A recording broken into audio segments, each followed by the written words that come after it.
I'm going to show you how to solve a common household problem where a coin is stuck in a washing machine. In some cases, the coin can be so tightly stuck in the machine that you can't yank it out with your hand or even using plier. In such a situation, you may have to call in a technician or a repair person, and that may cost you quite a bit of money depending on where you live. In Malaysia, you probably have to pay up to about 150 ringgit to about 200 ringgit. That is costly as well as very inconvenient.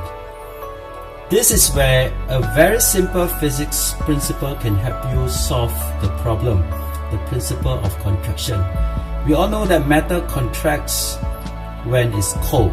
So what I'm going to do now is to put a piece of ice on top of the coin.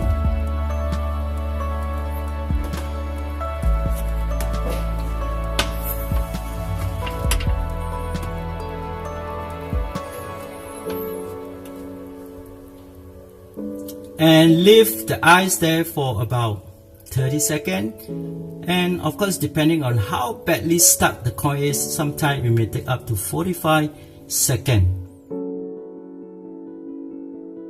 After about 30 seconds, you can remove the coin, the ice, and use a plier to grip on the coin very tightly and pull it out vertically. There you are. The coin is removed and the problem is solved.